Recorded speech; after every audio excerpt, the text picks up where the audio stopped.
La crucifixion de Jésus est un événement capital dans la théologie chrétienne. Ce n'est pas seulement un événement historique, mais un acte profondément symbolique qui accomplit d'anciennes prophéties. Les croyants sont souvent curieux de savoir comment la mort de Jésus s'inscrit dans le grand récit de la Bible.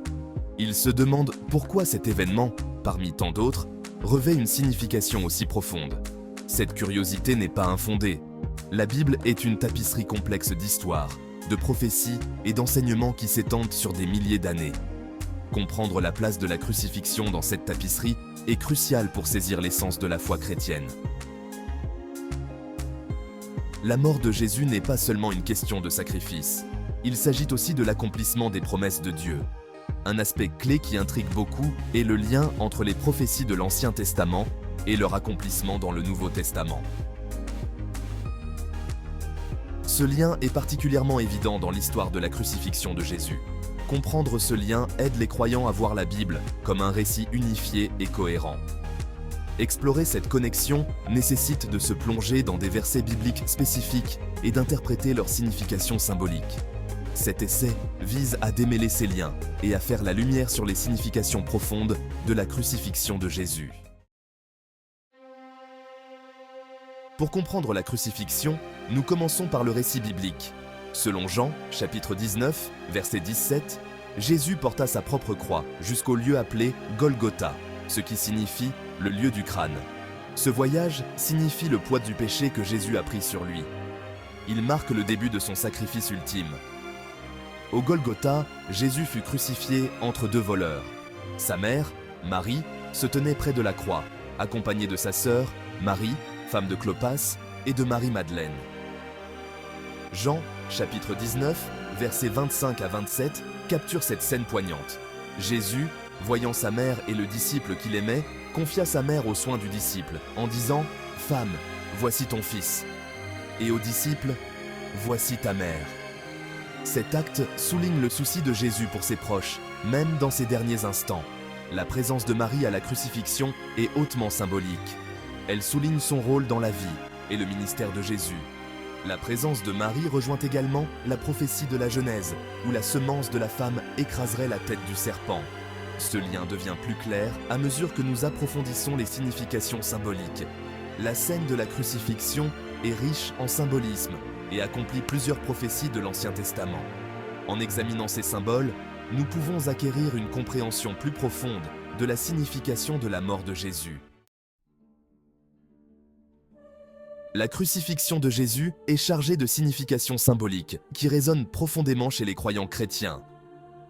Un symbole puissant est Jésus comme le fruit du sein de Marie, une référence de Luc, chapitre 1, verset 42. Lorsqu'Élisabeth salua Marie, elle s'exclama « Tu es bénie entre les femmes, et le fruit de ton sein est béni ». Ce verset souligne la nature divine de Jésus et son rôle dans le plan de salut de Dieu. Sur la croix, Jésus est souvent considéré comme le sacrifice ultime, l'agneau de Dieu qui enlève le péché du monde, comme mentionné dans Jean, chapitre 1, verset 29. Sa crucifixion n'est pas seulement un événement tragique, mais un accomplissement de la promesse de Dieu à l'humanité. La mort de Jésus sur la croix symbolise la rédemption de l'humanité, un thème qui traverse tout le Nouveau Testament. Un autre aspect important est le lieu de la crucifixion, le Golgotha. Le nom lui-même, le lieu du crâne, porte une connotation sinistre. Il symbolise la mort et la décomposition. Et pourtant, c'est ici que la vie triomphe de la mort. La mort de Jésus au Golgotha le transforme en un lieu de victoire et d'espérance. La croix elle-même est un symbole puissant. Dans la théologie chrétienne, elle représente l'intersection de la justice et de la miséricorde de Dieu. Les bras tendus de Jésus sur la croix signifient son étreinte de toute l'humanité, offrant le salut à tous ceux qui croient en lui. Cet acte d'amour et de sacrifice est au cœur de la foi chrétienne. Section 4, Genèse, chapitre 3, versets 14 à 15, le serpent et la semence. Pour comprendre l'accomplissement de la prophétie, nous devons retourner à Genèse, chapitre 3, versets 14 et 15. Après la transgression d'Adam et Ève, Dieu prononce une malédiction sur le serpent en disant « Je mettrai une inimitié entre toi et la femme, entre ta postérité et sa postérité. Celle-ci t'écrasera la tête, et tu la mordras au talon. » Ce verset est souvent appelé le proto-évangile, le premier évangile, faisant allusion à la venue d'un sauveur. Le serpent représente Satan, l'incarnation du mal et du péché. La semence de la femme fait référence à Jésus, qui vaincrait finalement le péché et la mort. Cette prophétie plante le décor de tout le récit biblique, soulignant le besoin de rédemption et la venue d'un sauveur. L'image de l'écrasement de la tête du serpent est puissante. Elle signifie une victoire décisive sur le mal. La crucifixion de Jésus est l'accomplissement de cette prophétie. En mourant sur la croix, Jésus vainc le péché et Satan, portant un coup fatal aux puissances des ténèbres. Cette prophétie souligne également le rôle de Marie, la mère de Jésus. Elle est la femme dont la postérité écraserait la tête du serpent. Le rôle de Marie dans le plan divin est significatif, car elle donne naissance au Sauveur qui rachèterait l'humanité. Section 5. Le lien entre la Genèse et le Nouveau Testament. Le lien entre la Genèse et le Nouveau Testament est profond. La prophétie de Genèse, chapitre 3, verset 15, trouve son accomplissement dans les événements du Nouveau Testament, en particulier dans la crucifixion de Jésus. Ce lien souligne l'unité de la Bible et la continuité du plan de salut de Dieu. Le rôle de Jésus comme semence de la femme est central dans ce récit. Les auteurs du Nouveau Testament font souvent référence à Jésus comme celui qui accomplit les anciennes prophéties. Par exemple, dans Galates, chapitre 4, versets 4 à 5, Paul écrit « Mais lorsque les temps furent accomplis, Dieu a envoyé son Fils, né d'une femme, né sous la loi, afin de racheter ceux qui étaient sous la loi, afin que nous recevions l'adoption. » Ce passage met en évidence l'accomplissement de la prophétie de la Genèse. La crucifixion est le point culminant de ce plan divin. C'est le moment où la prophétie de la Genèse est pleinement réalisée. La mort et la résurrection de Jésus signifient la défaite du péché et la victoire de l'amour et de la miséricorde de Dieu. Cet événement jette un pont entre l'Ancien et le Nouveau Testament, montrant que le plan de salut de Dieu était en place dès le commencement. Comprendre ce lien aide les croyants à voir la Bible comme un récit cohérent. Il renforce l'idée que chaque partie de la Bible, de la Genèse à l'Apocalypse, fait partie du grand dessein de Dieu pour la rédemption de l'humanité. Section 6. Les fruits du sein de Marie. Une compréhension plus profonde. Le rôle de Marie dans le récit biblique est crucial. Elle est souvent appelée la Nouvelle Ève, un titre qui signifie son importance dans le plan de rédemption de Dieu.